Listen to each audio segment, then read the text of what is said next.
Hello, it's Chino here. Today I'd like to go through my game of the day from round 5 of the FIDE candidates.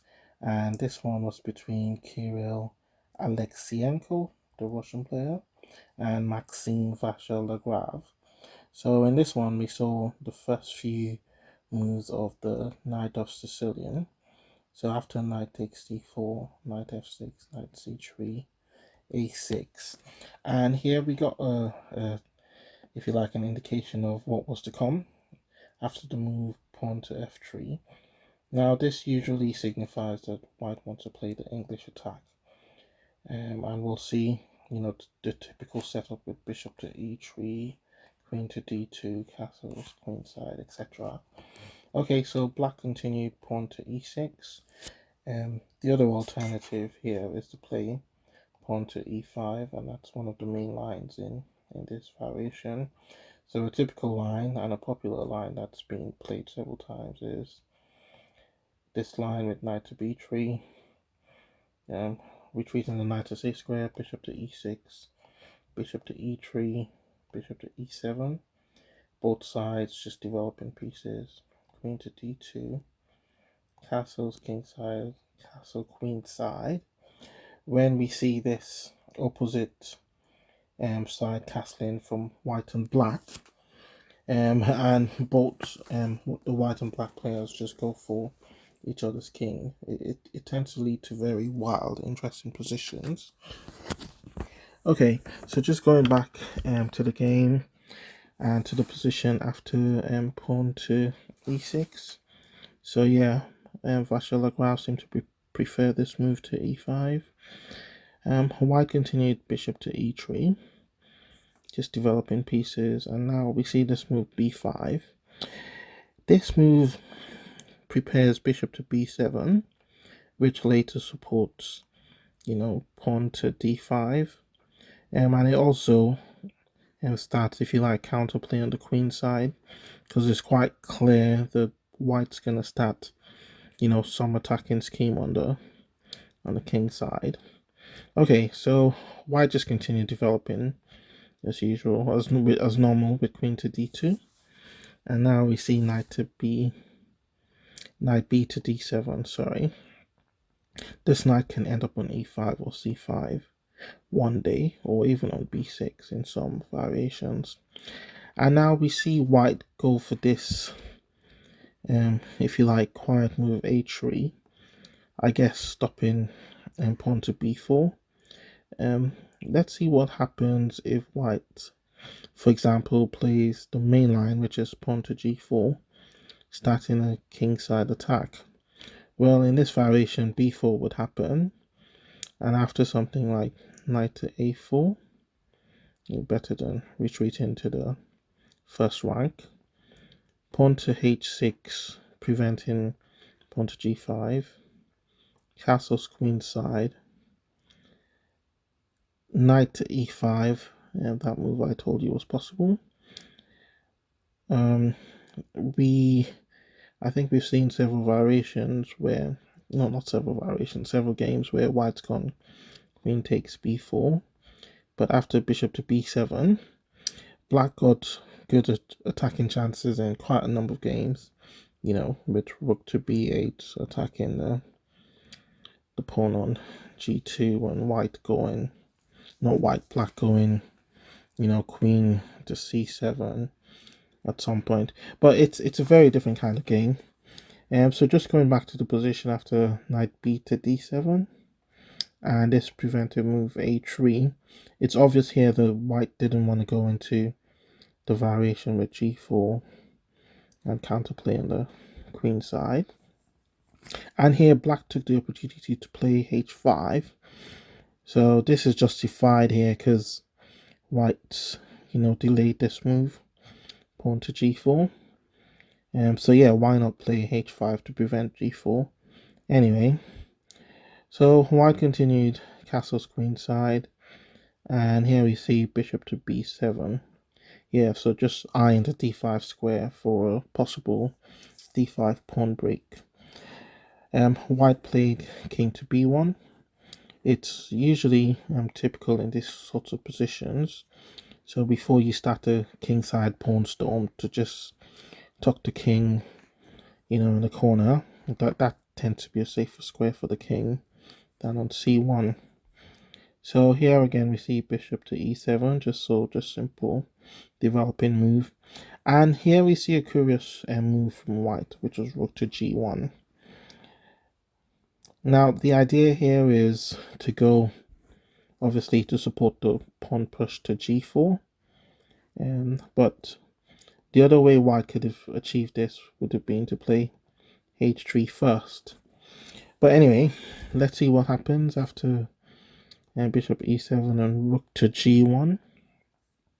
So black took time to play rook to c8. So if you notice, black isn't in a hurry to castle, because he'd just be walking into a ready-made attack on the king side.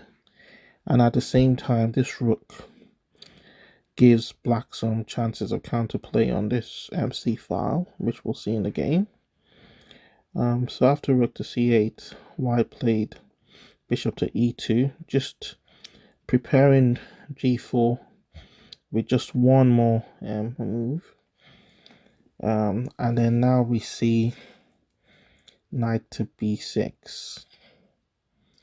Okay, so this knight potentially is going to come to c4, and white doesn't necessarily want to have to give up the bishop for the knight. So we see white play this move, queen to e1.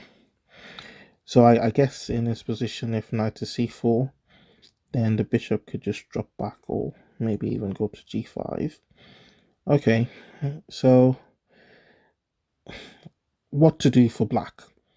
Obviously, castling kingside isn't a great idea, because we'll see white start an attack with g4. And I think here white has the initiative. White's closer to the black king than black is to the white king, if that makes any sense. So going back to that position after queen to e1, instead of castle kingside, black decided to play a weighted move, which is knight f to d7. And this has been seen in a number of games. So here white continues with the attacking and plans pawn to g4. And after the natural pawn takes g4, rook takes g4, attacking the pawn on g7. Now is what just pointing out here that rook takes h2 would be suicide after rook takes g7, because white's going to have, a crushing attack against the black king position. And look at that back rank and the lack of squares for the king. So black would be ill-advised to go down this line.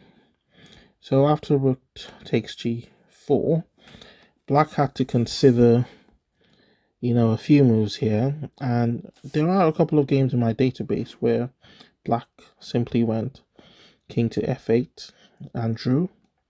And so that was a plausible continuation.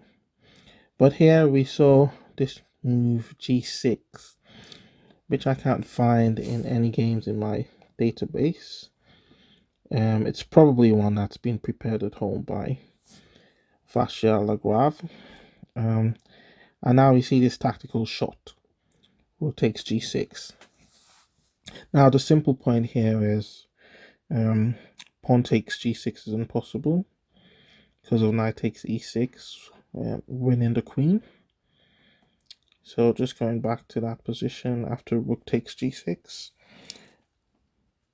So black played a counter shot, which is rook takes c3. Now just trying to understand this move. If white to continue pawn takes c3, then I think now black could just play pawn takes g6. The point being that knight takes e6 would be met by queen to c8. So we see by that rook takes knight combination, black's given the queen an escape square on c8.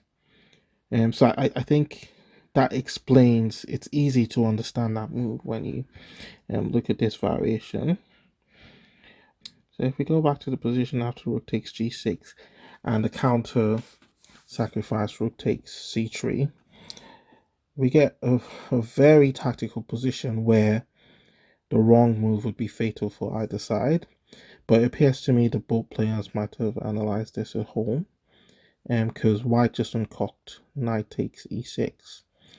But just before we look at that move, it's worth noting here that queen takes c3 was also possible, but it's very complicated after, you know, knight to a4. White would have to find some very, very, very accurate moves to keep the balance. So just going back to the position after rook takes c3. So rather than take on c3, white played another combination, tactical shot, which is knight takes e6. Now, obviously, the knight's attacking the queen, so something has to be done. You know, with this situation, so either the queen moves away, or you capture the knight. Now, the problem with capturing the knight is white gets, you know, attacking very well, probably a winning attack in this position. So, for example, if pawn takes e6, queen takes c3 would follow. We see here that the queen's attacking the rook on h8. E5 to obviously protect the rook or to interfere with this diagonal would be met by rook d to g1, threatening an annoying check on g8. And if something like knight to f6, queen to b3 renews the threat of a check on g8. Queen to c7 coming off the back rank. And now queen e6 would be deadly. So for example, if black tries bishop to c8, white would just simply continue bishop takes b6. The point here is queen takes b6 obviously can't be played because of this move. So yeah, I mean, just going back to the position after knight takes e6, we see that taking the knight is impossible because of this, you know, deadly attack after queen takes c3. So black opted for queen to c8. So I'm pretty sure this has all been analyzed at home because the positions are very complicated. And now we see a nearly forced continuation by white to draw the game, and it started with knight to g7 check. Black found the only move, which was king to f8. So just to show you one line after king to d8, that would be met by bishop takes b6 check. Something has to be done about the bishop, so knight takes bishop, but then we get rook g takes d6 check, and after something like bishop takes d6, rook takes d6 check, king to c7, queen to g3 would just be devastating, because a discovered attack is coming next. Yeah, so just going back to the position after knight to g7 check, rather than go king to d8, black played the correct move, which is king to f8. And now white had to find a very accurate move, which I guess is easy enough if you've looked at this position before, and that was rook to h6. Now, just to try and understand this move, I mean, you've got the knight hanging, but the point here is that after king takes g7, queen to g3 check, and would be winning for white. So for example, after bishop to g5, queen takes g5, king to f8 only move, rook takes h8 would be check. So going back to that curious position after rook to h6, we see king takes g7 is impossible because of queen to g3 check. So in this position, black went rook takes h6, and then after bishop takes h6, we see there's this ever-present threat of a discovered attack, and it turns out to be serious enough to hold a balance for white. I mean, a move like rook to c6 would be no good for black because or queen to g3 when the threat is knight to e6 check, followed by queen to g8 with a crushing attack. Okay, so if we go back to the position after bishop takes h6, black found rook takes c2. Now knight f5 check was played, and after king to e8, knight takes e7. And notice here though, white's restored material, well, nearly material equality. So black's forced to take the knight on e7. But now after queen to h4 check, we see, you know, lots of checks that lead to a draw. So f6 was played. But then here, bishop to f4 was really strong because of the threat on d6. So black took the opportunity to try and bail out with rook takes b2 check. But let's just see what happens if the rook captures the bishop on e2. And that would be met by bishop takes d6 check. And after king e8, only move. Note that king f7 will be met by queen h7 check. And if king e6, queen e7, checkmate. Yeah, no squares for the black king. So after bishop takes d6 check, just going back, we see king f7 isn't possible, but king e8 isn't any good either, because we get the same position. Queen to h8 check, king to f7, queen to h7 check, and after king to e6, queen to e7, checkmate. So tracking back,